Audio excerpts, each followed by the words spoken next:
Merci beaucoup pour l'invitation. Effectivement, il faut des neurologues de temps en temps et des neuropathologistes. Et je vais vous montrer pourquoi.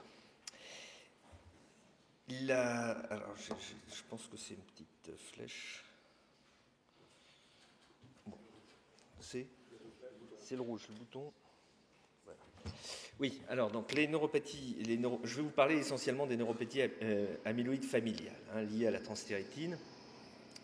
Ces neuropathies, on en fait au plan neuropathologique, le diagnostic, c'est vraiment les dépôts amyloïdes qui sont dans le tissu nerveux périphérique, donc dans l'endonèvre, et qu'on met en évidence par la biopsie de nerfs. Et vous voyez ici l'aspect au rouge Congo, avec ce qui est très caractéristique, c'est cette interruption des fibres nerveuses, cet aspect mécanique, cet écrasement mécanique des fibres nerveuses.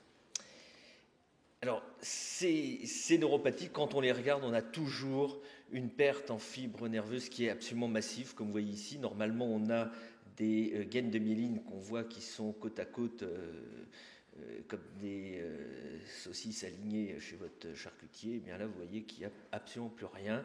Et on voit quelques dépôts amyloïdes de ci, de là.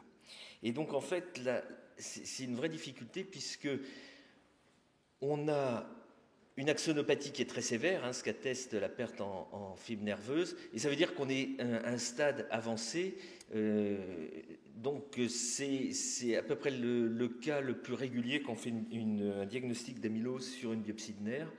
Et si on replace si on se replace dans l'histoire naturelle, enfin vu de l'angle de l'atteinte du système nerveux périphérique, donc on voit la progression des dépôts amyloïdes, l'atteinte des petites fibres, puis l'atteinte des fibres de plus gros calibre, et en parallèle, de manière un peu décalée, l'apparition des symptômes et des déficits. On comprend bien que la biopsie de nerfs, elle intervient en fait assez tardivement parce que en fait on biopsie un nerf malade, un patient qui a une neuropathie qui est sévère, qui est évoluée, c'est une amputation de nerfs sensitifs, donc on ne fait pas ça chez des gens qui sont polysymptomatiques. Et ça pose pas de problème si on en est à une étape où c'est essentiellement lié pour faire du diagnostic, comme c'était le cas il y a 20 ans, mais maintenant qu'on est à une étape où il y a des traitements potentiellement très efficaces et qu'on souhaiterait mettre en place tôt dans l'évolution de la maladie, ça pose évidemment un problème, et d'où la nécessité de trouver des marqueurs précoces, des biomarqueurs prédictifs précoces, et qui soient vraiment qu'on puisse appliquer au tout début de la maladie, sinon à un stade asymptomatique. Alors, la neuropathie amyloïde familiale, elle est caractérisée par l'atteinte précoce. La première atteinte, c'est ce qu'on appelle les petites fibres nerveuses, les fibres nerveuses de petit calibre. Ces fibres, ce sont des fibres C qui sont amyéliniques ou des fibres A delta qui sont des fibres myélinisées de petit calibre. Et dans le cas des fibres sensitives, donc pas autonomiques, elles représentent la majorité des terminaisons nerveuses que l'on voit dans l'épiderme des patients.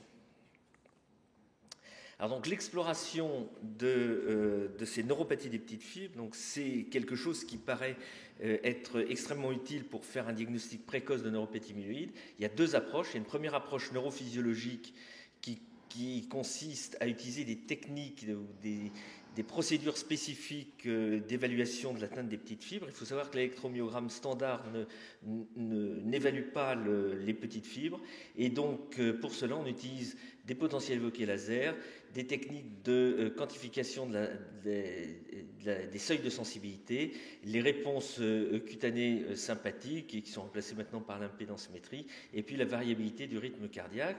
Et à un moment donné, en combinant ces quatre paramètres, on produit un score de neuropathie des petites fibres qui peut être utilisé dans le cadre d'études systématiques.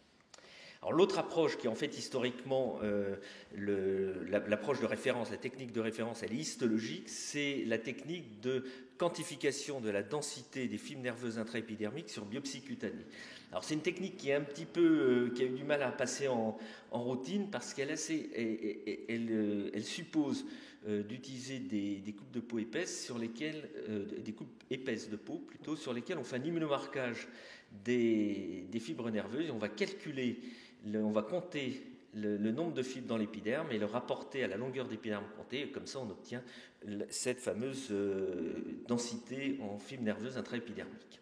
Alors je vous donne une représentation, donc là on ne va pas voir grand chose à cause de la lumière, mais c'est en fluorescence et on voit qu'il faut faire des coupes assez épaisses de 50 microns, en tout cas c'est ce qu'on fait à Créteil, pour pouvoir suivre les fibres nerveuses intraépidermiques sur toute leur longueur, puisqu'elles ont le mauvais goût de ne pas avoir un développement strictement plan, ce qui est toujours un problème pour les pathologistes. Ça serait mieux si c'était dans le plan de coupe, mais ça n'est pas toujours, donc on est obligé de faire des coupes épaisses. Et donc, quand on compare, par exemple ici c'est un patient qui avait une densité normale, on va avoir des fibres régulièrement, puis quand vous avez une neuropathie des petites fibres qui est sévère, eh bien vous voyez que l'épiderme est dépeuplé en fibres nerveuses.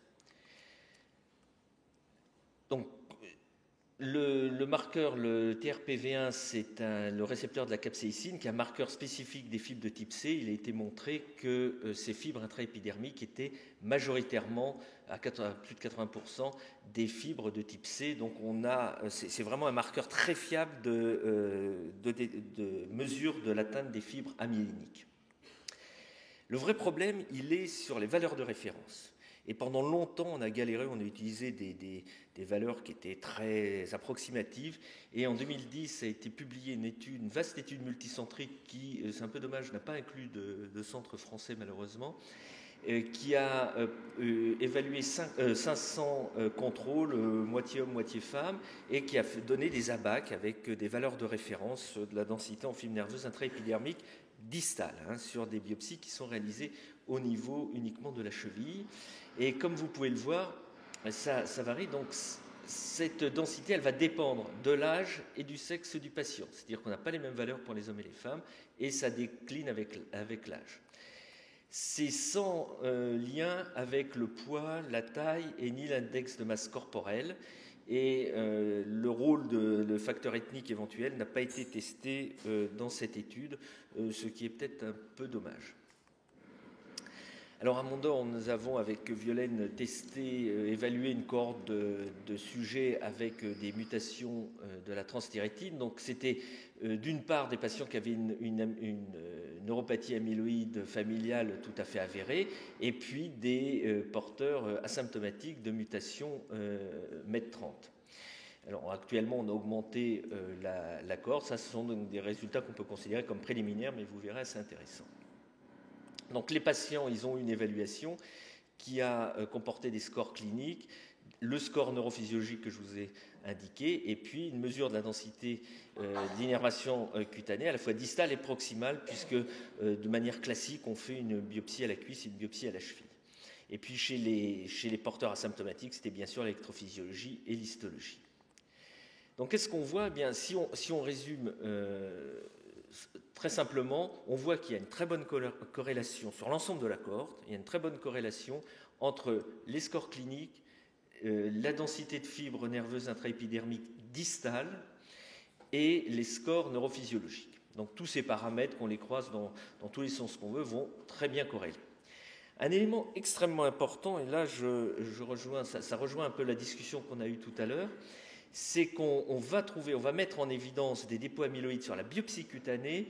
Vous voyez, chez plus de la moitié des patients qui avaient une neuropathie amyloïde, mais surtout on en a détecté chez un des patients qui était sur les 9 asymptomatiques, donc ce qui est tout à fait intéressant. Vous voyez par exemple ici des dépôts amyloïdes dans la paroi d'un vaisseau dermique. Troisième information qui est là encore importante, c'est que la biopsie proximale n'a pas d'intérêt, elle est corrélée à rien, et donc pour l'évaluation des amyloses, il faut l'abandonner, ça ne sert à rien.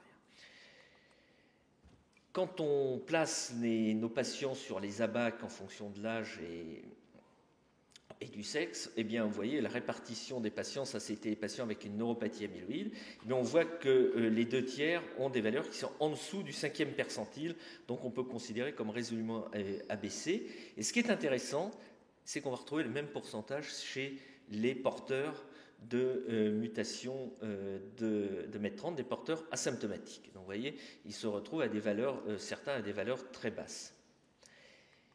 Enfin, on peut, une autre façon d'approcher les choses est de distinguer au sein des patients avec une neuropathie amyloïde ceux qui ont une neuropathie établie, ancienne, bien sévère, et puis ceux qui sont à un stade tout à fait débutant de la maladie.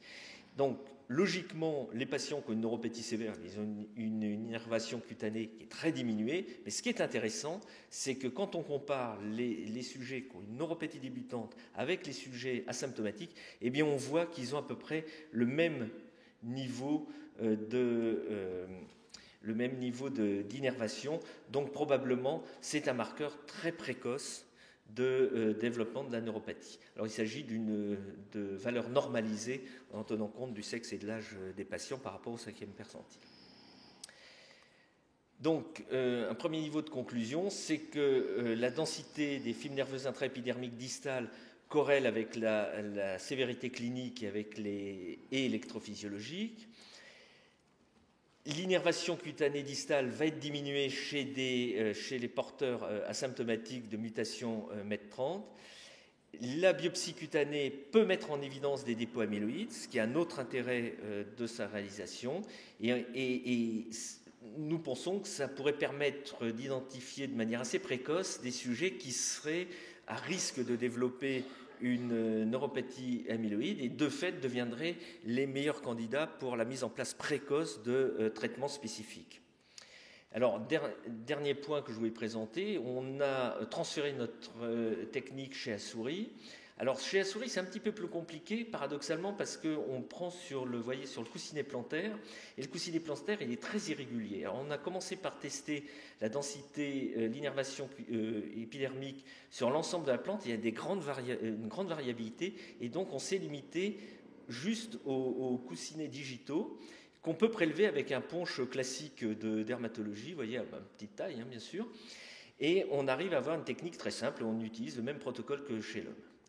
Et on va trouver, voilà, alors ça c'est la forme du coussinet digital, hein, et on va pouvoir visualiser les fibres nerveuses intraépidermiques à l'instar de ce qu'on fait chez l'homme, c'est un petit peu plus difficile parce que c'est un tissu plus dense, mais sinon le résultat est tout à fait équivalent. Et ce qui est très intéressant, c'est que on va obtenir les résultats suivants, donc c'est des souris normales, hein, de la Black6 classique. Et on voit qu'on a premièrement une densité qui est très élevée, une densité sur les coussinets plantaires, ce qui n'est pas le cas sur des régions à distance de ces coussinets digitaux, pardon. Et donc ce prélèvement donne une densité qui est assez élevée. Et en même temps, il y a très peu de variabilité interindividuelle, ce qui en fait un modèle, une technique tout à fait fiable et qui permet d'analyser facilement des variations. Et puis, on observe une décroissance, même si ce n'est pas tout à fait significatif, une décroissance avec l'âge qui nous rappelle beaucoup le profil qu'on observe chez l'homme, comme ça a été montré dans ce papier de 2010. Et donc finalement, cette technique est donc tout à fait applicable à l'étude des modèles murins. Donc la décroissance avec l'âge, il va bien falloir le vérifier, bien sûr. Mais nous pensons que c'est applicable à l'évaluation des neuropathies des petites fibres dans des modèles murins d'amylose. Et donc ça pourrait être tout à fait adapté pour le screening préthérapeutique, en tout cas préclinique, de médicaments d'intérêt.